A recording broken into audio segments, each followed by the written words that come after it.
This isn't nearly as interesting as Rari's past. Kind of wish that they hadn't lumped them together. That this could be like a story quest or something. Oh, so some people did survive. That's nice. I guess.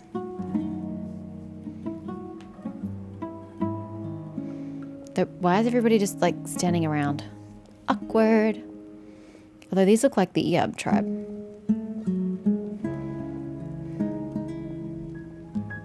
It's a pleasure to meet you, Mr. Arif. So, They are the what Eabs. does the Academia want?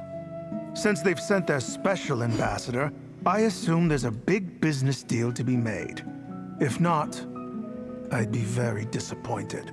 Please, sir, lower your blade. You're lucky I'm the one they sent.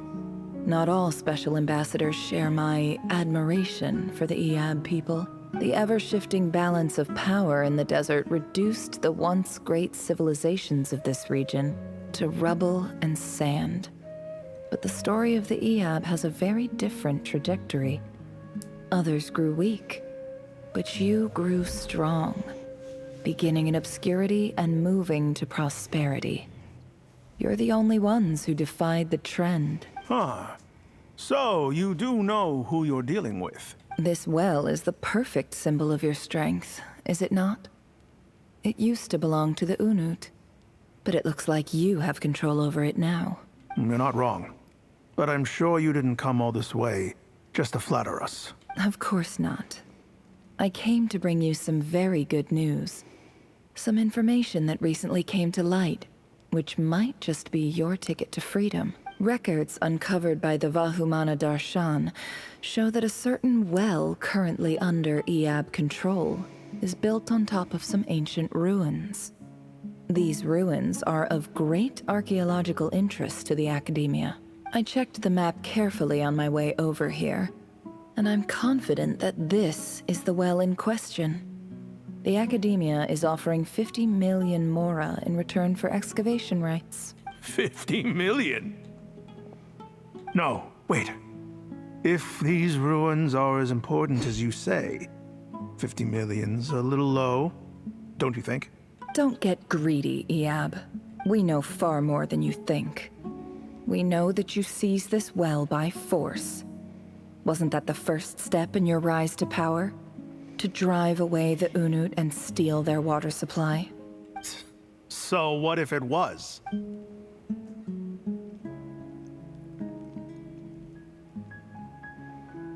Don't worry. As unscrupulous as it was, it's something we're willing to overlook. The Academia is only interested in dealing with the de facto power holders in the region. So is this well the same one that her father took the water from, or is this a different well? Because there's sort of been no raising of the point that it didn't originally belong to the Eab. It was always just he sought help from the Eab and the Unut and got turned down, so he stole the Eab's stuff, their water. There's no really mention of that the Eab had previously usurped it from the Unut. So I don't know if this is the same well. I hope I am making myself clear. And I hope your words are the truth. If I find out the Academia is trying to play me, I'll hunt down every one of your people and make you watch as I cut their heads off one by one. I'm just very confused as to what Nephra's trying to achieve here. I don't understand her motivations. I don't understand her goal. What's going on here? The Academia would not have taken her word for anything because she's a desert dweller. So there's no way that they would believe about these ruins. There's no reason they would care about these ruins. And there's no reason for them to have trusted that much more with her. So she's clearly lying through her teeth. What is she on about? I assure you, Chief, that would not be in your long-term interests. You don't want to make an enemy of the Academia. You see how I'm dressed, don't you? I appreciate that you've never been to the rainforest, but surely even you recognize an ambassador's attire when you see it. Lies. And what does a barbarian like you have to lose anyway? You really think the Sumeru Academia would bother to come all this way just to lie to you? We have more important things to worry about. All right, I take your point. The Academia is the highest authority in the land. Your I'm land, sure you're trustworthy people. not the land. In that case, we have a deal. We will sell you the excavation rights. I'd like to thank you, Ambassador. This is good news indeed. Excellent news. In fact, it calls for a celebration. Would you do us the honor of staying a while and enjoying some Eab hospitality? Gladly. I am partial to wine myself, and I trust you are as well. So let's indulge in a few drinks together, in celebration of this momentous occasion. Elated, the Eab drink the night away. The prospect of the new wealth is almost as intoxicating as the wine. But when the new day dawns, it brings some shocking news. Chief! Chief, it's an emergency! It's the Unut. They've taken the well. What? Well, don't just stand there. Take it back. Yes, Chief. I have every confidence in the Eab's military superiority, and yet... Well, what is it? The Unut's response was alarmingly fast. The day after we reach a deal, they seize the well. This can't be a coincidence. Perhaps there is a traitor in your midst. I don't think so. Is she trying to, like, destroy them from within, so to speak? I am obliged to remind you, Chief, that the Academia will only deal with the de facto power holders. If you cannot regain control over the well, I'm afraid you won't see a single mora of that 50 million. No! Please, Ambassador, just give me some time. I swear the Unut will not get away with this. That well is ours, and so is the Mora. Glad to hear it. I will wait here for an update. If there is a traitor, I will find them. In the meantime, make yourself at home. I'll report back as soon as I have an update. Much obliged. Wow. All it took was a few words and I've got him wrapped around my finger. What an amazing feeling. So, in summary, Ambassador, the Academia would rather negotiate with our tribe instead of the Eab, yes? The Eab are ruthless murderers who don't listen to reason. And now they have the gall to interfere in our research projects in the desert region. So let me ask you, Chief. If you were the Academia, what would you do? Kill them all, of course. Precisely. The Academia does not tolerate those who stand in our way. The Eab have held back our academic pursuits for too long, and our patience is wearing thin. At the same time, there is simply no way that the Academia can be seen to be intervening in desert affairs. I'm sure you understand where I'm coming from. We have our own rules out here. If the rainforest dwellers raised arms against a desert tribe, it'd start a bloody war. Right. We can't confront them ourselves, but we can support their enemies. The Unut have always had strained relations with the Eab, which makes you our natural allies. Natural allies. Weren't the Eab your allies once? You were quick to send them after us to protect your interests back when we stole that Well, water. you did steal the water. And now look at you. You're at each other's throats. I'm not quite sure why you've put stolen quotation marks and said it like that, Nefa. You did steal the water. It didn't belong to you and it was taken. Let me be clear. The Academia wishes to collaborate with the legally recognized rulers of the desert in this matter. We are asking for excavation rights to that well, and our offer is 50 million mora. Say no more. I believe we have an understanding. Good. Then I suggest you get to work. Get us access to that well, and the mora's yours. You see, Dad? Lying is easy when you know how. People will believe anything. Continue exploring. Okay. Not gonna lie, kind of bored. It's been a long day at work, so I didn't really exactly feel like paying attention at all. And this is failing, am I going the right way? To catch my interest. I don't really care about Nephis past at this moment in time. Maybe if I'd, signed on to do Nephis story quest, it'd be something different, but I just don't care right now. We're here for Reria. We're here for the history of Khaenri'ah. This is irrelevant. And it's just taking up my time, quite frankly, and I don't appreciate that.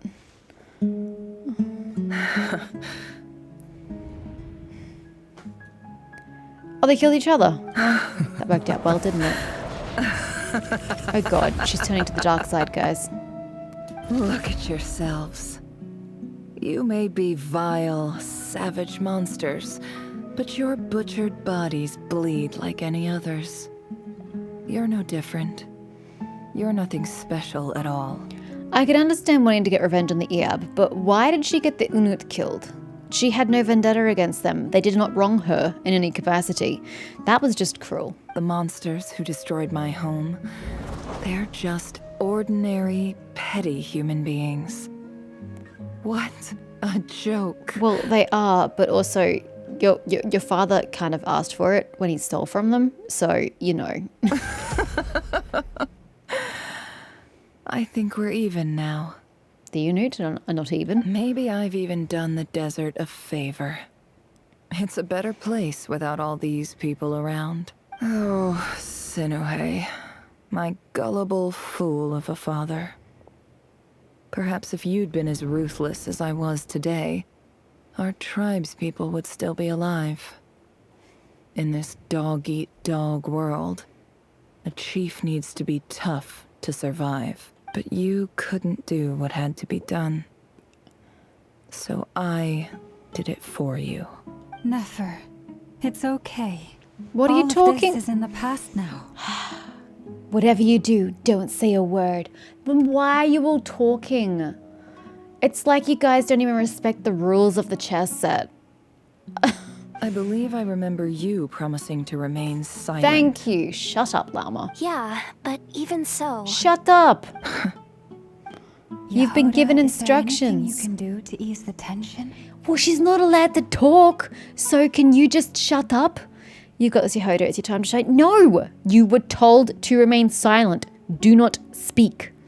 Alright, time for a sharp turn onto a completely different topic. I don't know the consequences of if they speak when they're not supposed to. Do they get stuck in this memory forever? Do they lose their minds? I'm going to assume there's some sort of downside, some sort of consequence to breaking the rules of the chess set. So why are you courting some unknown negative consequences? You're all stupid. All stupid. They're all daft.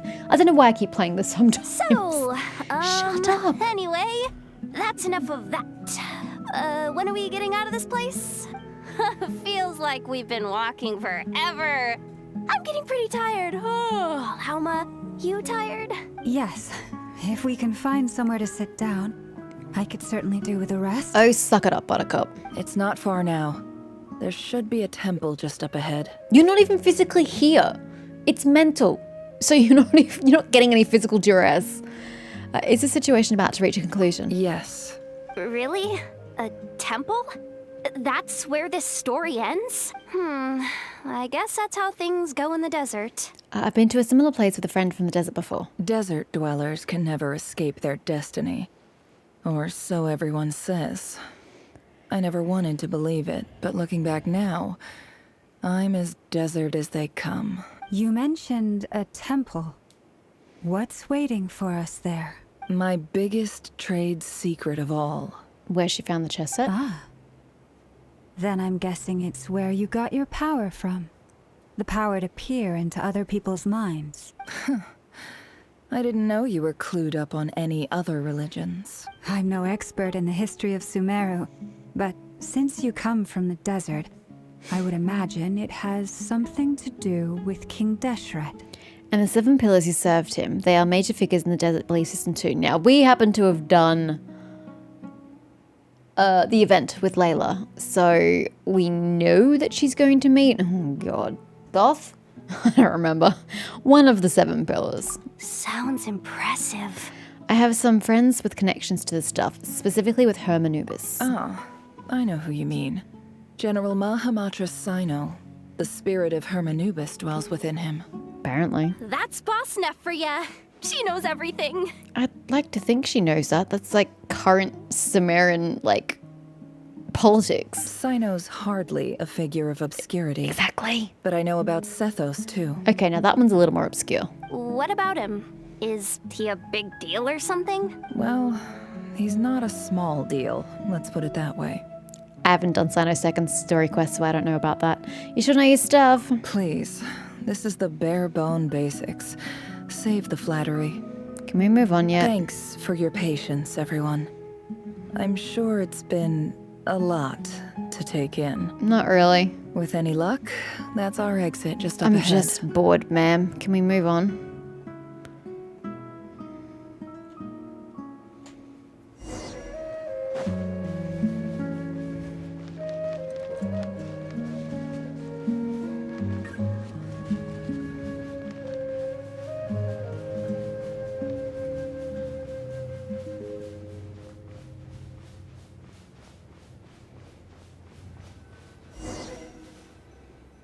Go to the entrance of the temple.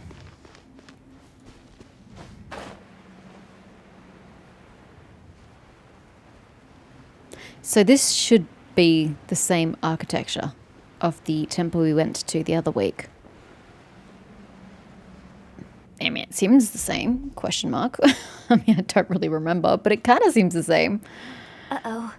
Feels funny doing this out of order. Uh-oh. I'm totally out of my depth here. I don't have anything to add about any of this stuff. Like, look at that statue, for instance. Okay. I don't really know why you're having a random ass meltdown. I want to do the whole name-dropping, this girl knows her stuff thing too, but I've never seen anything like it before.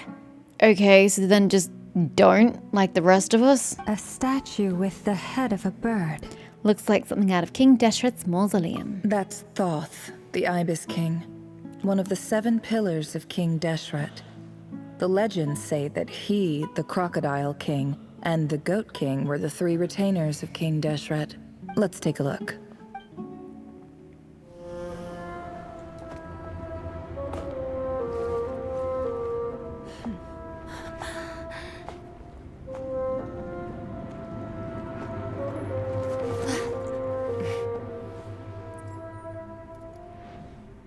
Hello.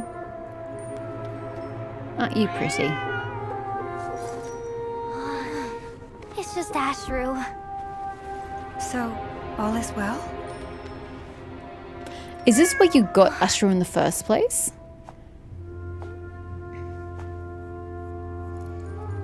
Because we haven't seen your cat up until now.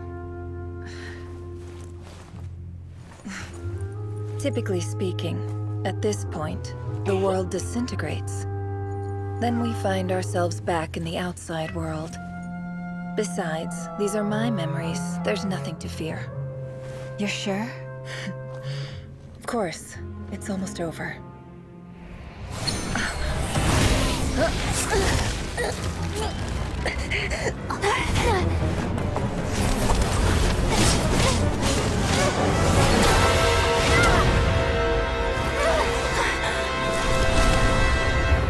You were saying? That seems pretty dangerous to me. So why is the wild hunt really interested in her? Knowing too much is She cried? always a death sentence. Is that why? Just because she cried? Yourself. But if we're in the memories, how is he here?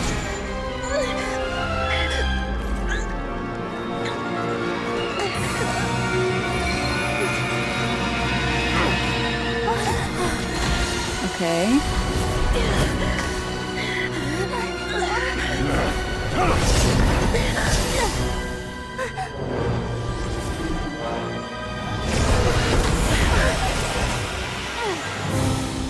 Okay. How repulsive. Dane? How would Dane have gotten here?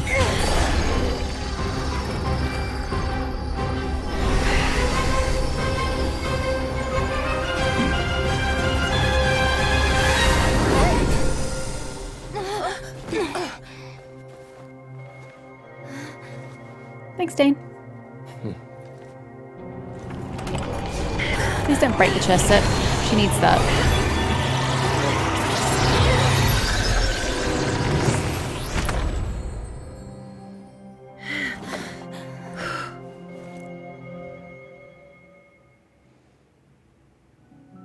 How did Dane know where we were? How did Dane know that we were stuck in a chest set? How did he know that was a thing?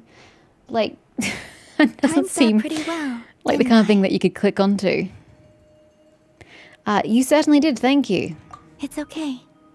I'm just glad no one was hurt. See, I still don't see the point for us to have gone into Nefer's memories. We could easily have just had Reria appear while we were still in his memories and when we were still in Khanria. I don't see the point or the value in doing it when you could have just had it as a separate story quest. Paimon noticed you doing something too, Dainsleif. Were you helping get them out? There's no continuity in having her story there unless something happens after this point to make Nefer's past relevant. It isn't relevant at this point in time. Of course. When I asked Nefer to conduct this investigation, I was not naive to the dangers involved. I had a duty to ensure your safety. Good to know your sense of justice is still intact after all these years. I take that to mean that you saw the truth. That comes as a great relief. I certainly did. And thanks to your help, I also managed to trap Rerir inside the chest set. I actually don't think that's a good thing. At least not if you want to keep your chest set intact. Whoa, really? How'd you manage that?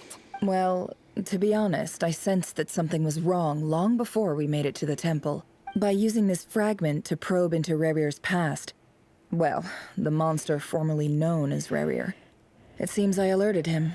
I was tracking him, then he caught on and started tracking me too. Can't say I'm surprised. But how did he track you through your thoughts alone? That shouldn't be possible. Rerir was a secret agent who reported directly to the Vinster King. He is an expert at finding a trail and hunting down his pursuers. No wonder. He infiltrated the chess set, read my thoughts, and built a new virtual chess set inside of it. That's why we weren't able to leave at first. Oh, Paimon was left behind, wasn't she? So Paimon could have gone, oh hey, it's that. Go save them from that. Speaking of your chess set, it's quite a remarkable item. Would I be right in thinking you have some connection to King Deshret? You overestimate me. That was my elbow. I only have a connection with one of his underlings, the Ibis King. You all saw how this came to be. A long time ago, the Eab massacred my tribe, the Shimti, in our home village. A few years later, I enrolled in the academia, where some new information came to light. The Unut and the Eab fought a bitter battle over the rights to a well, all for the sake of a non-existent 50 million Mora. The Eab ultimately won that confrontation, but their victory came at the cost of almost every warrior in the tribe. The final blow to the Eab came at the victory feast, when an Unut assassin beheaded their chief right before my eyes. The remaining Eab fled and have been scattered to the winds ever since. Having gotten my revenge, I returned to my hometown, where to my surprise, the nearby temple was still standing. There it was, seemingly immune to the relentless hostility of the desert, while my tribal home lay in ruins. This is just exacerbating my problem here. Now we're just in telling mode. You're just gonna retell and recount your story for us in words while we sit here. I've said this again and again and again. This is something that MiHoYo does not ever learn. The first principle of writing is to show, don't tell. So telling somebody is a very weak way to tell a story. You're supposed to show them. We're supposed to actually be seeing this. And we did. We saw the beginning of it. So why not continue to show us the rest of it in a story quest? Nefer's story should not have been part of the Archon quest. It should be its own story quest, and it should have unfolded somewhat similarly to what's happened so far. And then instead of getting this bullshit description here, we should still be experiencing it and seeing it for ourselves and be able to witness this for ourselves, like the shock of the assassin coming in or whatnot. Just sitting here, having her tell it to us just completely weakens the point of having witnessed her history.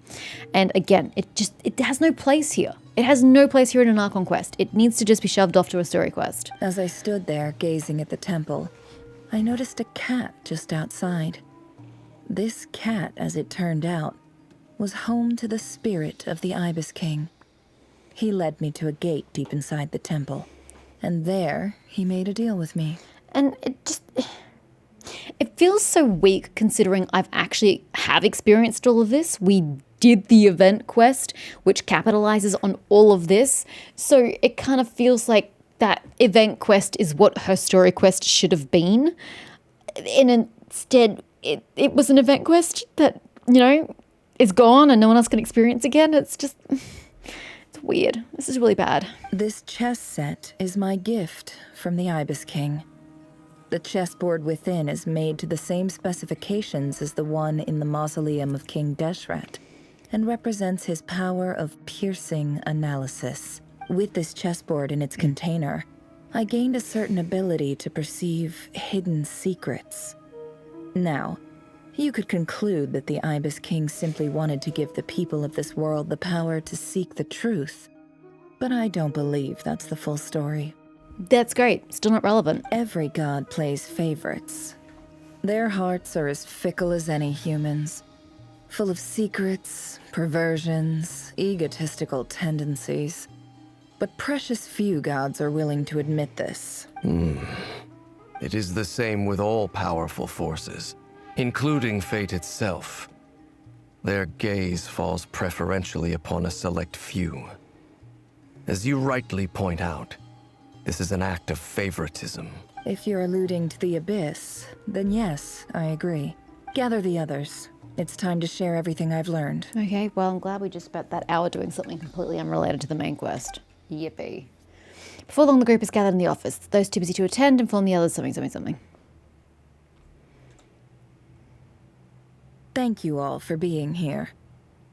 Oh, they're coming here, not the... Okay, sure, why not? Change a location, change the scenery. As promised, I did some further investigating into the Raker of Solnari's background. I am pleased to report that the investigation has been most fruitful indeed. The Raker of Solnari, real name Rerir, was once a Conrian subject who served the Vinster King. I will now share the important details of his story. Please save any questions or comments for the end. Nefer narrates Rerir's backstory to the group. Thank God you skipped that, because I was like, bro, I experienced it for myself. I do not need a retelling. At the Vinster King's behest, he gathered we're going to get it anyway. He gathered intelligence and assassinated descendants of the Crimson Moon dynasty. Unwilling to take down his beloved Thalundus, who was secretly of Crimson Moon heritage, he then got dragged into court politics. Vedalfonir's, I can never get that name right the first time, voice, which spoke to him of his fate, was like a reflection of the moon. Though he could disturb the waters to gain some temporary relief, he was powerless to erase it entirely. In contrast, Rerir's own life was like a reflection of a broken moon. Once the stormy winds of fate blew across the water's surface, it was utterly destroyed. Thalundus smuggled away a piece of the moon before disappearing through that mysterious portal. It was passed down through the ages, finally falling into the hands of the knave. But what lies on the other side of that portal? Is it really a whole other world? Thalundus never had the chance to share what she found there, neither did Rerir, who followed her in. So that's why he's so obsessed with the moon. A tragic tale, to be sure. But it does not excuse his many transgressions. Oh God, no, absolutely not. No matter how much Rerir suffered in the past, the fact remains that he is what we know today as the Wild Hunt, wreaking havoc upon innocent lives in Notcry. He becomes more dangerous with each passing day. If left unchecked, it is simply a matter of time before all of Tevat suffers the consequences. This is a threat that the Knights of Favonius cannot ignore. Which still makes no sense because the Knights of Favonius only have to protect Mondstadt. You're a long way from home, sir. A question for Miss Columbina. Forgive me if this is presumptuous, but have you ever seen the spatial gateway that appeared in Rerir's memory? Never. But I have heard stories of something called the Moon Gate, and this seems to fit the description. Miss Lama, any thoughts on this? In the lore of the Frost Moon Scions, the moon is believed to hold many secrets. Some sources speak of ancient knowledge, others of a gateway to the unknown. The term Moon Gate is one I have heard before. But as is the case with all of our legends, there are no records of any first-hand witnesses. We cannot know whether it truly exists. Then back to Miss Columbina. As a moon goddess yourself, do you have some idea of where the moon gate leads to? Not at this stage, sorry. I do hold the power of the Frost Moon, and my strength is recovering well. I can sense that the gate would open at my command, but... Sorry, I'm totally paying attention, I swear. No, totally distracted by Yehoda in the background playing with the cat. But why is she not there's paying more to the attention? power of the Frost Moon than that? Yes. Oh, she's disappeared. A moon She was back goddess here has with the the right cat. to open the moon gate, since it is a path to the moon. But as Nefer mentioned, holding open a spatial gateway takes a huge amount of power. And right now, I need to conserve my energy to fight the Aether of Solnari. Can I do it? I'm afraid this is one mystery we may have to leave unsolved for now. I agree. Better to save your strength. But if you'll humor me for a moment, I have a bold conjecture of my own regarding the world beyond the gateway. I highly suspect that neither Tholindis nor Harir made it through unscathed. The evidence pointing to this is the fact that the Aether of Solnari exists in the form of countless fragments. I just thought that maybe he had fractured due to his mental instability. But okay, yours makes more sense, I guess. With the abyssal power he wields, Oh, they moved over there. no ordinary foe can touch him, let alone tear him to shreds. And yet, the wild hunt proliferates wherever his scattered fragments lie, drawing hordes of monsters to many different locations across the land. So your theory is that Rerir was physically torn to shreds by some powerful force? Hence, why the Wild Hunt is a distributed phenomenon, rather than a unified one? Makes sense to me. Explains why the Wild Hunt is so pervasive, and why he's been trying to piece himself back together. He was whole to begin with, and he wants to be whole again. That is the dumbest sentence I've heard you say. He was whole to begin with. Well, no shit. Nobody's born broken, and we know he wasn't born broken, so what a strange thing to say. Without the power of the Abyss on his side, he almost certainly would have perished the moment he was torn apart. But the Abyss, much like a curse, has kept him alive. I could not agree more. The power of the Abyss is most surely a curse. It is a compelling explanation, and one that accords with my present understanding of Abyss creatures. Whether the life form in question is primitive or advanced, if a curse has extended its lifespan unnaturally, it will continue to survive in spite of everything. This raises some interesting questions. I will run some experiments and see if there is any validity to my suspicions. That being said, regardless of whether my research bears fruit, I would like to thank Miss Nefer for conducting such a thorough investigation. Already, it has greatly enriched my understanding of the entity we face. My pleasure, Mr. Albedo. I too hope that the information I have shared today proves useful as we look to formulate the next stage of our plan. Hey!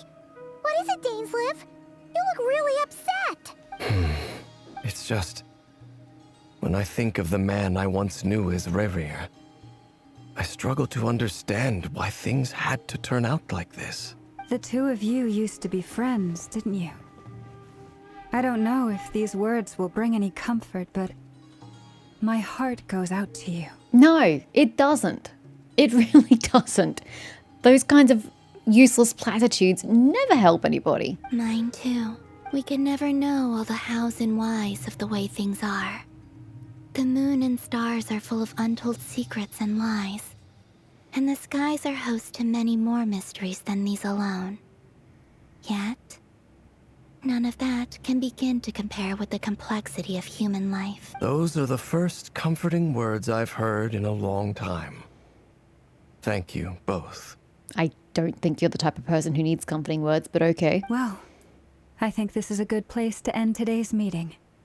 I'm sure Nefer needs some time to recover. She's been through an awful lot today. That's very thoughtful of you, Lama. Of course. Sounds good to me. Take some time to rest and digest before we reconvene to nail down a plan. Okay. Back at the hotel, you sit with Paimon for a while and discuss what lies ahead. What about Dane? Hey. Dane's here too. Is this a bad time? Yo. Hope I didn't kill the conversation. There was no conversation. Nice room. Oh, I'm not coming in, though. Why? Why not? Why not? It's just a hotel room. There's food everywhere. Please, partake. If it's all the same, I'll just stay out here. I might not look the part, but I'm technically a knight. Barging into people's private quarters isn't the kind of thing we do. Please, come in. Nope. Okay, awkwardly refusing to enter someone's room is a lot worse, I'm just gonna say. Anyway, Nefer went back to the curatorium to get some rest. But before she left, she shared some things with me that I thought you should be aware of. Yes? Firstly, although she managed to trap the Raker of Solnari inside her chest set, there's no guarantee that the power of the Ibis King is any match for one of the 5 sinners. Their powers are beyond our comprehension. Look, your guess is as good as mine, bro. I think another reason why Varka looks different from the others is that he got thick thighs. I just actually noticed the breadth of his thigh. Yeah, he's built thicker than the other men. It's only They're a matter like of tall and time lanky. before he finds a way to break out.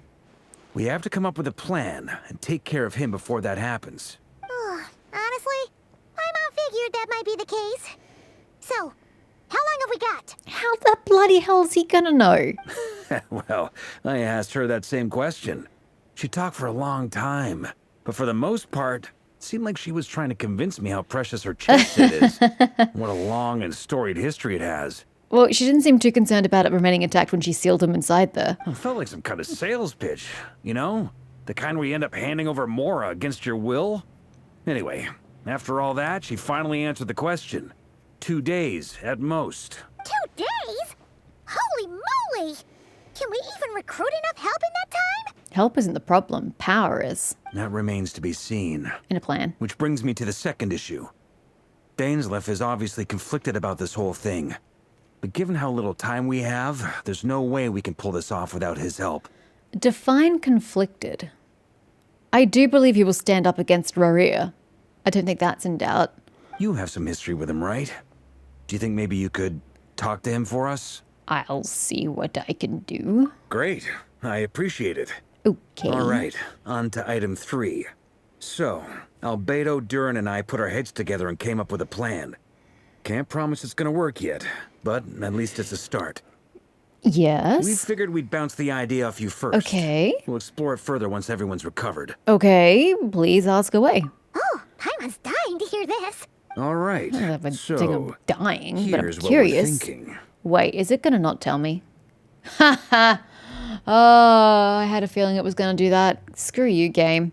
In a hushed voice, Varka lays out the current plan. Like, obviously we're going to experience the plan in real time, but I wanted to know about it right now. It's a shocking plan, but nothing can phase the greatest traveler and trustiest travel guide into that. It doesn't take you long to get behind it. We felt a little uneasy about roping you into this. I mean, firstly, you're not locals, and Neither are you. secondly, none of us are your boss. You're well within your rights to refuse if you so choose. Roping us in? Why would you even say that? We know the stakes here.